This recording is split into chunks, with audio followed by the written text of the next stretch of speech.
What is up, YouTube?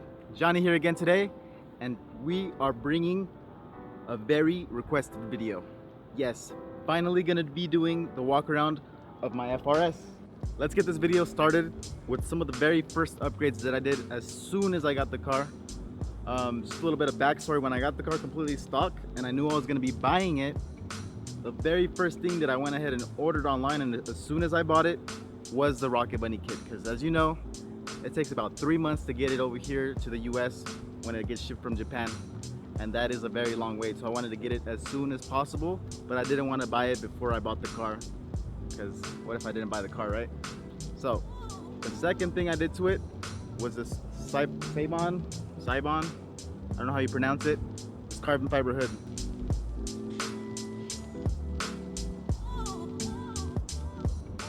When I went ahead and installed it, I went ahead and removed all of the little catches that are in here. They're basically just like rain guards that go underneath that. I removed that just so the hood could actually be functional. So the vents here are actually made to release heat. And this little intake up here, it's what brings in the air. So the air goes in through there, circulates around the engine, and comes out of this. And yes, it does work. It has been proven. I've been driving, when I drive it on the freeway, and as soon as I get off, you know, you're going at a high speed of rate, the engine heats up, obviously. And as soon as I get off, get to the stoplight, the vents are literally just releasing heat. You can see a distortion the street. So it's an amazing thing to see that something like this is actually functional, and it helps keep your engine bay cool. Another thing you can do to that is hood spacers. So if you don't want to buy a whole nother hood spacers also help you release some of that added heat that's inside your engine bay, keeping it a little bit cooler when you're gonna go, you know, hard, when you're gonna go on a track day, race it, whatever, when you want to go hooning. So as soon as I got that, obviously I needed some quick release. So here it is. These are the quick release hood latches. They just press a little bit, boom, boom. You just press them, pop them up, and there goes the hood. Instantly quick. They have a key if you want to lock them, or like me, I deleted the actual original hood prop, and no worries about it. I can open the hood whenever I want. I don't have to worry about going into the car when I need to work something on the car. Obviously, if you're gonna leave it in a public place, you might want to go ahead and lock them, just so no one can open your car up and check out what you have under here. Now I'm going to show you what's underneath the hood. If you guys look back to some of the very first clips of me modifying this FRS, one of the very first things that I did was actually install coilovers. So the coilovers, I went ahead and put some ground control top hats, and what those do is adjust camber, and they also come with this truss bar. So this truss bar works just the same as a strut bar. It's just, they call it something differently because it goes bolted to your actual top hats. That is one of the best things that I've done to the car. The handling changed dramatically. It's amazing to have something like that. And as you guys saw earlier, it's really rigid, so it can hold my weight no problem. Another thing that I did to the engine was install the flex fuel kit, as you guys saw on the E85 tuned on a dyno video. So there it is, flex fuel kit.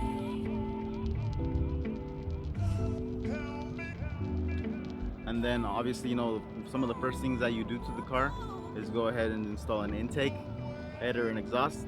Those are some of the fastest, cheapest ways to get, you know, some bolt-on power without having to go into messing with the ECU and other little things like that. So I went with an air raid intake, which is this one here.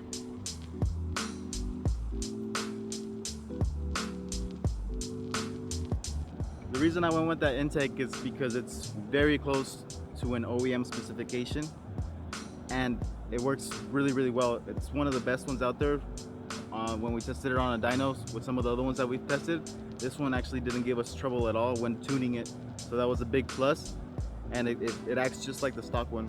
Most of the time your stock airbox will perform better than a regular pod filter, so to get one that's aftermarket and has the same design just with bigger tubing, it actually improves a lot and gives a lot of benefits. Another thing that we did are the headers.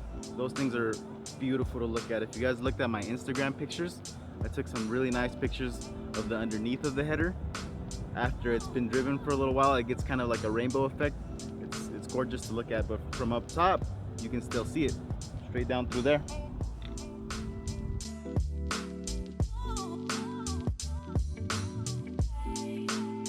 The front of the vehicle is the part that everyone sees first, obviously, right? Then they get to see the rear end when they're left behind. But that's why I went ahead and modified the front end a lot more. You need a lot of more aerodynamics in the front when you're either doing track racing, or even when you want to just go on a family trip and go through the mountain, you know, do some mountain runs, do some hill climbs, do something fun like that. You want downforce added to the front, because if you don't have downforce in the front, your wheels are literally going to lift off the ground, and you're going to be understeering like crazy, and that's something that you do not want when going at high speeds. So first thing I did, one of the best things to do to your car when you're starting off is obviously to add a lip, right? But since the car's already low and I want to be able to get over speed bumps and daily when I first got it, I went ahead and went with a splitter, which works really well for downforce, and it looks cool in the front, obviously. But not only that, it's functional. So the splitter that I went with is this one. It's a company called DevSport. It's not an expensive splitter, so it's at everyone's reach. And then after that, I went with some fully torqued racing splitter rods. So these, they're fully aluminum, they're adjustable, and you can basically put them wherever you want. So with that, the splitter actually needed those rods because of the downforce that it creates. As soon as you get at around 65 miles an hour, the splitter starts creating downforce. And what it does if you don't have splitter rods is it actually pulls down and it'll scrape on the ground just because of the force that's being applied to it. So with the splitter rods on it, it actually keeps it held tightly and it applies a bit of downforce to the front end. Another thing that I did to add some downforce and just to give it a little bit more style, I felt like it was bare there where the Rocket Bunny ends, are these canards or canards, whichever way you like to pronounce it. We know it's pronounced differently in different parts of the region. Those, obviously, you know, they look cool, they add a little bit of style. They're carbon fiber, so it goes with the theme of the hood, and I love carbon fiber. If I could, I would make the whole car carbon fiber, but we know that that's expensive. Obviously, one of the first things that you do when you get a car, if you're into modifying, are the headlights. So that was done right from the beginning, no questions asked. I knew that I wanted to turn this car into an Initial D replica, sort of. So I knew that I needed to get the GT86 headlights. At the time, they weren't out for sale, or they were just expensive. Like, you're looking at a grand, 1,200. It's just, the price is ridiculous. So the best thing that I found were these Winjets, and they gave me that same LED stripe, the same GT86 look, but in a black housing, which is, I love black housing. It looks better than the chrome any day. So there are these right here.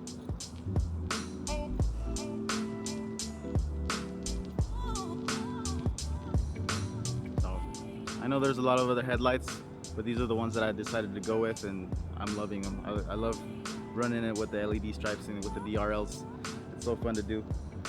Most of the time I don't even turn on my headlights. I'll just run the DRL with the yellow fog lights, and then obviously you have your orange turn signals. It just gives you like a nice little combination of colors. It's just beautiful to look at night. And the cops don't know what type of car it is because it's a weird lighting in the front. You know, they can't guess it. It's difficult to tell right away. Obviously, one of the first things that I did was the Rocket Bunny kit. But when I did the Rocket Bunny kit, I wanted to make sure that it was done properly. I went around, looked at all kinds of people's mods, you know, the way that they did the Rocket Bunny. I noticed it where it was tweaked a little bit, where on the door there was a ridiculous space, or it was angled improperly, or even the paint was actually peeling off, the original paint on the fender, because of the Rocket Bunny being rubbed on. Or there was various ways that people were, you know, thinking of to rivet it on there, to put like little spacers behind the Rocket Bunny in between, all kinds of things. But when I ordered my kit, which is one of the newer kits that came out, it wasn't one of the first ones, but it came out a little bit later. It was kind of like an updated version of it. It actually came with the bolts to bolt it down, and it came with a little rubber trim that you guys see around the Rocket Bunny. It's more of a rubber lining, I guess you can say it. I don't know if you've seen, a lot of OEM cars that come with over fenders per se. The one that comes right off the top of my head is a Tacoma. When a Tacoma comes with over fenders, there's a little rubber lining, and obviously it's from factory, right? So it just makes it look way better. It's OEM. It protects your paint underneath, and it actually seals it underneath there from all the elements. So if it rains, if it's dusty, whatever, that rubber lining will not let none of that go underneath your Rocket Bunny. So it keeps your car a bit cleaner. And personally, I like the way it looks, the way it gives off a contrast from the Rocket Bunny to the actual car. That way that people can see that it's modified, that it wasn't part of the car. It's just makes it look a little bit more aggressive, in my opinion. All right, guys. So as you know, the main overall theme of my FRS is Initial D. And most of you guys know what Initial D is, right? And those of you that don't know what it is, go ahead and look it up. As soon as you put it in Google, everything will pop up. It's anime, it's movies that have come out. It's a very famous anime in Japan, but it is also here. And I specifically chose this theme because I felt a special connection with the character in the anime. When I was 6 years old was the very first time that I learned how to drive stick shift. Before that, I was driving, little automatics here and there. Ever since I can remember, I grew up around cars. My dad has owned a car dealership for the longest time, I think since 1996. So I was born in 92. That was when I was 4 years old. And I used to go over to the dealership and help out. Even though most of the time I was in the way, I was always there looking at what the mechanics were doing, looking at what the salesmen were doing, looking at the cars. And it was my job to clean the cars. So I started off cleaning the cars. And to clean them, I had to drive them from the front of the lot all the way to the back. When I saw this anime and saw that the character was doing these runs, these deliveries, even before he was old enough to actually drive, was pretty amazing, and it kind of related back to me of how my life was around cars. So Initial D is one of my favorite animes out there, and that's why the theme of my car is Initial D. Just a little bit of a background theme rolling. I did a lot of extensive research. One of the very first things that I thought about was how are the lines going to go.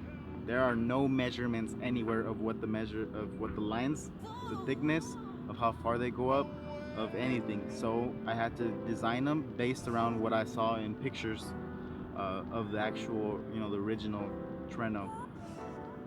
So to start it off, the grill. I went ahead and ordered an original Treno badge. That's an OEM Toyota Treno badge.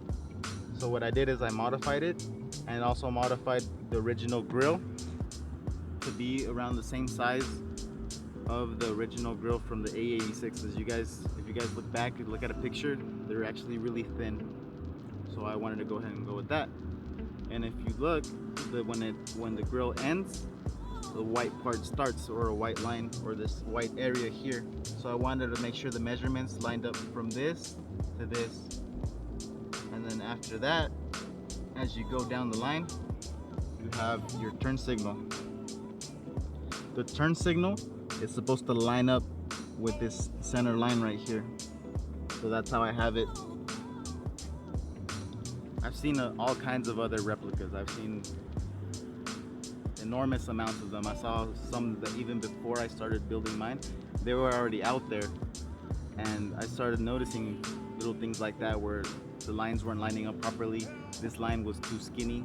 So I wanted to make sure that I designed, as close as I could in this new FRS.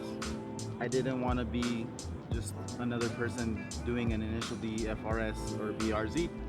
That's why I decided to go with the Rocket Bunny. I wanted to be the very first Initial D Rocket Bunny FRS. And as you guys have seen, I haven't seen another one. I've seen some other wide body kits out there that started doing the theme also, but that was after me. So I wanted to go ahead and start it off with the first wide body Initial D FRS. So it was something something that I felt proud of. All right, so to continue with the theme of the initial D, I needed wheels. I looked up what wheels that the car had, and they were Watanabes. I don't know exactly how you pronounce that either, but I found out that they didn't really make them in a 5 lug, and most of the time they were 16 inches from diameter, so it was hard to get them to fit to the Rocket Bunny. I saw one person that did it, but they had to get converters to convert their car to 4 lug, and it seemed like a lot of process to do, but I wanted to take it one step further. So I had these wheels custom designed to fit the car, to fit the Rocket Bunny, to fit the theme of the initial D, to keep it going, right?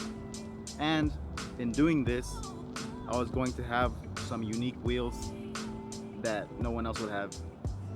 You get to go to car shows, you get to go to all kinds of meets. You don't want to show up in a car and like, oh, that guy has my same wheels. It happens a lot. A lot of the more famous wheels, everybody has them. So I wanted to have something different. So you guys have been asking, what kind of wheels are these? Where'd you get those wheels? I get all kinds of comments like that, and it's awesome to see because they're rare. You don't see them often, or actually you don't see them at all in the way that they're designed. These wheels are 2-piece forged aluminum wheels. So what that means is that the center ring is 1 piece, and then the outer lip is 1 piece. So I didn't go with 3-piece wheels. I went with just 2-piece wheels. So what they do with these is they set them in the center of the lip of the, I think they call it a barrel, is actually what they call it. And then that's how you adjust your offset depending on how you want it, and then it gets welded to that specific spot. So the designers started here in Phoenix. They get sent to a company in California. They design them, they cut them up, and then after that they send them to another company that actually makes the barrels. So the barrels that are on these, they actually go on a lot of other aftermarket wheels. If you see a lot of 2-piece or 3-piece, this same company makes them and they stamp them. And I've seen all kinds of other forged wheels that come with the same exact stamps. After that, they get sent to another place where they get, you get a specific offset, they get welded, and then it's all there, made to fit this car. The bolt pattern, I went with a 5 on 4.5 just because of the fact that it's gonna fit a lot more vehicles. So in case something ever happened, I needed to sell them or something like that, they are in a universal lug pattern. The 5 on 100 is kind of rare. It's not very common at all. So I wanted to change it up, and I knew that I needed to do a hub conversion. So just basically, that's when I installed the hub conversion from 5 on 100 to 5 on 4.5. After that, they get shipped to me. So this whole process of getting the wheels designed, built, and shipped over to me was around 3 to 5 months. Don't remember exactly, but they took a long time to get here. So most of the time, if you guys look back in some of my earlier pictures, in my earlier videos, I was on the original wheels because I was waiting on my wheels and I didn't want to buy a different set when I already had one ordered up. So as soon as they get here, I take them to a company here in Phoenix also that went with this special color, for me. It's a gunmetal color. I think it's called anthracite is what they call it, the specific name for it. And it's a beautiful color. I wanted to go with it because that's the color that the wheels are. I did extensive research, to make sure that I did the right color, because on some of them I've seen where they were black or where they were like a bronze color, but the actual color that they are in the anime are gunmetal. So that's why I went with the gunmetal color. They are also step lip, so I wanted to change it up a bit, not just have regular barrels. So they're the step lip barrels. In my opinion, they look amazing, especially when the car is driving and you see it down the street and you see the wheels. It's always amazing to see a nice fat lip. So now we move on to the back of the car. In the back, I did 3 very simple things. I wanted to keep it short and simple. I didn't want to install a modified bumper just to keep it, with that OEM look. The tail lights, they're OEM. All I did was red them out. I did a previous video on that. Boom, here they are. I actually love the original. The only thing I didn't love about them was that they looked brighter. there were too much chrome. There was too much chrome in there. So to give it more of an OEM look, I did the red with the reverse light white. And yes, in the FRS, that's not actually a reverse light, it's a turn signal. But I modified the lights to make it into a reverse light.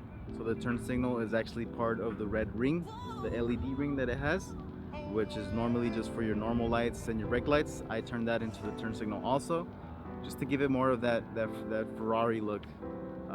And you know, at the same time, it's still OEM. So for the wing, I decided to go with a Rocket Bunny version 2 wing, and I didn't want just a plastic one and have it painted the same color. I wanted a carbon fiber one. So I had one custom made, came out almost perfectly.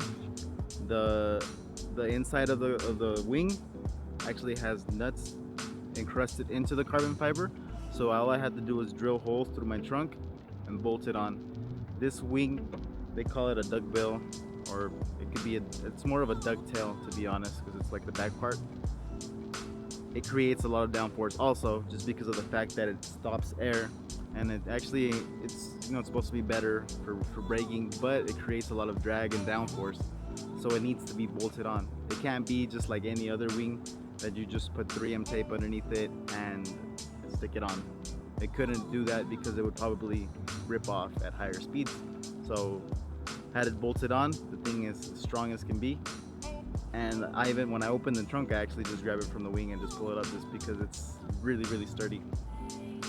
Another thing that I did to the rear was the TRD exhaust.